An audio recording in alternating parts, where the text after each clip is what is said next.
reading ဖြစ်တဲ့အခါမှာပဲဖြစ်ဖြစ်စာအုပ်တော့ကိုဖတ်တဲ့အခါမှာပဲဖြစ်ဖြစ်ကိုကသူများတွေထဲနောက်ကျတာမျိုးကြုံဘူးလားဒါမှမဟုတ်ရင်ကိုယ့်ကိုယ်ကိုစာဖတ်နှုံးနေရဆိုပြီးတော့မှစိတ်ထဲမကြတဲ့အချိန်လေးရှိဘူးလားအားလုံးပဲမင်္ဂလာပါကျွန်တော် Enjoy My Brain မှာကြိုဆိုပါရစေစာဖတ်နှုံးနေတာကဘာကြောင့်လဲဆိုတဲ့ဟာနဲ့ပတ်သက်ပြီးတော့ကျွန်တော်ဒီနေ့ sharing လုပ်ပေးတော့မှာဖြစ်ပါတယ်စာဖတ်နည်းအချင်းအကြောင်းရင်းကကျွန်တော်၃ချက်ရှိပါတယ်ပထမတစ်ချက်ကတော့ sub vocalization ပေါ့နောက်တစ်ခုကကျွန်တော် regression နောက်ဆုံးတစ်ချက်ကတော့ fixation ပေါ့ကျွန်တော်ပထမဆုံးအနေနဲ့ sub vocalization ဆိုတာကဘာလဲသူရဲ့အားနည်းချက်တွေကဘာဖြစ်မလဲဆိုတာကျွန်တော်ပြောပြပေးတော့ပြီးတော့ sub vocalization ဆိုတာကတော့ကျွန်တော်ဒီစလုံးတွေကို sentence တွေကိုကျွန်တော်ဒီစိတ်ထဲကနေအတန်ထွက်ပြီးတော့လိုက်ဖတ်နေခြင်းမျိုးပါကျွန်တော်မိနေကကျတော့ဒီစာဖတ်စာပြီးတော့တင်တဲ့အချိန်မှာ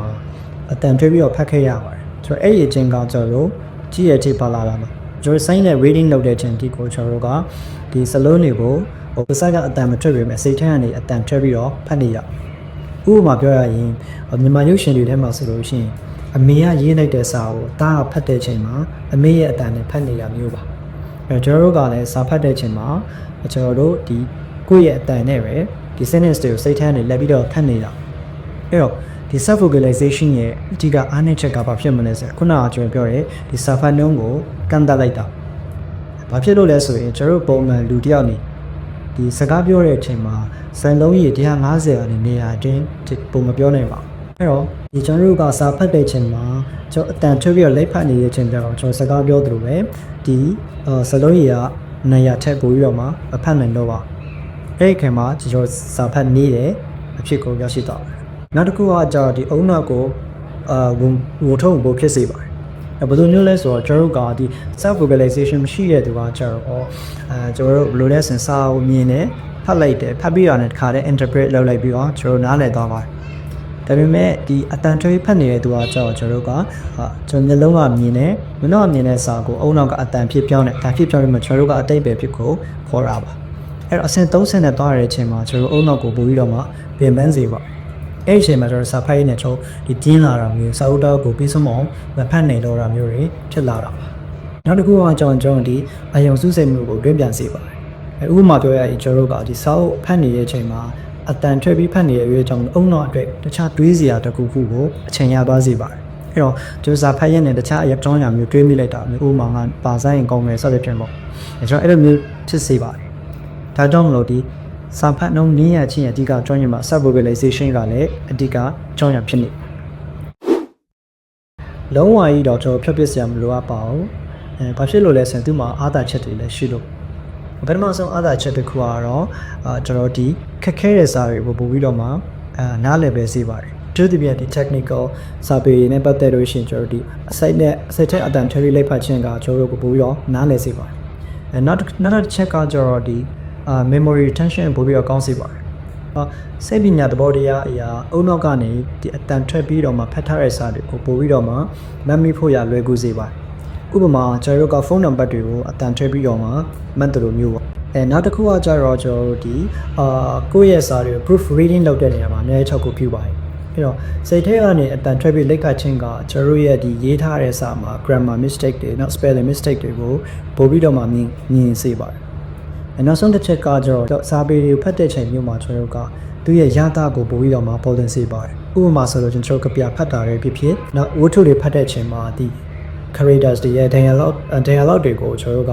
သူ့ရဲ့အတန်ထုံးအနှိမ့်အမြင့်တိုင်းကျွန်တော်ဖတ်တဲ့ချိန်မှာပို့ပြီးတော့မှဒီရတာကိုဒီစာဖတ်တဲ့အနေခံစားလို့ရစေပါဒါကြောင့်မလို့ဒီ sub vocalization ကိုကျွန်တော်လုံးဝဒီ plot စရာတော့မဟုတ်ပါဘူးအရွယ်ကူဆုံးနီးလန်းကတော့ကျွန်တော်ဒီလက်ညှိုးထိုးပြီးတော့ဖတ်ပါအဲ့တော့ကျွန်တော်လက်ညှိုးထိုးပြီးဖတ်တဲ့အချိန်မှာကျွန်တော်လက်ညှိုးကိုခက်မြတ်မြတ်လေးရွှေ့သွားအချင်းလက်ညှိုးရွှေ့သွားတဲ့အတိုင်းပဲကျွန်တော်မျက်လုံးကလိုက်ပြီးတော့ဖတ်တဲ့အချိန်မှာဒီစိတ်ထဲမှာအတန်ထွက်ဖို့အချိန်တော့မရှိတော့ဘူးအဲ့အချိန်မှာကျွန်တော်ရဲ့ဒီစာဖတ်လုံးကိုညှင့်လာစေမှာဖြစ်ပါတယ်အဲ့တော့ကျွန်တော်ကကျတော့application တစ်ခုနဲ့လေ့ကျင့်ဖြစ်ပါတယ်အဲ့ဒီ application ကဒီ application code read လို့ခေါ်ပါတယ် speed reading မှာအဲ့တော့သူ့ထက်မှာဆိုလို့ရှိရင်ကျွန်တော်တို့ကကိုဖတ်ချင်တဲ့စာအုပ်လေးတွေအဲ့ထက်မှာထည့်လို့ရတယ်နောက်တစ်ခုကကျတော့သူပေးထားရတဲ့ဒီ articles တွေဒီ magazine တွေကျွန်တော်အဲ့ထက်မှာဖတ်လို့ရပါတယ်သူကကျတော့ကိုလိုချင်တဲ့ဒီ ဒီ speed တိုင်းပေါ့နော်ဥပမာ10မိနစ်ကို900လား950လားကိုယ့်အကိုထားပြီးတော့မှဖတ်လို့ရပါတယ်အဲ့တော့သူက highlight လုပ်ပေးရနောက်တစ်ခုကကျတော့ဒီ flashing လုပ်ပေးတာမျိုးတွေရှိပါတယ်အဲ့တော့ကျွန်တော်ကအဲ့ဒီကနေပြီးလဲ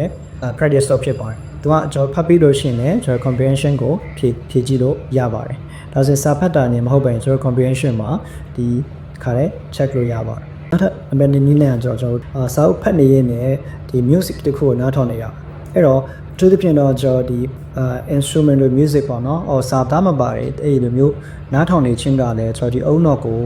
ဒီစာသားလက်ဖတ်ဖို့အတွက်အနောက်ဆက်တစ်ခုဖြစ်စေပါတယ်။အဆုံးတစ်ခုကကျွန်တော်စလုံးတွေကို word by word ဖတ်ခြင်းတဲ့ကျွန်တော်ဒီ chunking ပါ။အဲ့အစုလိုက်လက်ဖတ်ခြင်းကလည်းကျွန်တော်ဒီအတန်ထွက်ပြီးဖတ်ဖို့အတွက်အနောက်ဆက်တစ်ခုဖြစ်စေပါတယ်။နောက်ပြီးတော့မှကျွန်တော်စာဖတ်တဲ့ note ကိုလည်းပို့ပြီးတော့မြင်လာစေပါအဲ့တော့ကျွန်တော်စာဖတ်နေတာကလည်းဒီအားသာချက်တစ်ခုပဲမို့ကျွန်တော်တို့ဒီမိတ်ဆွေတွေနဲ့စာဖတ်တာနေနေတခုရင်ကိုယ့်ရဲ့စာဖတ်နှုတ်ကိုစိတ်ထဲမကြဖြစ်နေတာမျိုးရှိရင်ကျွန်တော်ပြောရဲနီလာနေနဲ့အသုံးကြည့်လို့ရပါတယ်နောက်တစ်ခုဒီ application အောင်ကျွန်တော်တော်တော်လေးကိုအသုံးဝင်နေတဲ့ကျွန်တော် sharing location ဖြစ်ပါတယ်ဒါဆိုရင်ဒီနေ့မှာ sharing လုပ်ပေးသွားတယ်ဒီဘာလို့စာဖတ်နေရချင်းအကြောင်းရင်းဖြစ်တယ်ဒီ self vocalization အကြောင်းကိုနားလည်သွားမယ်လို့ထင်ပါတယ်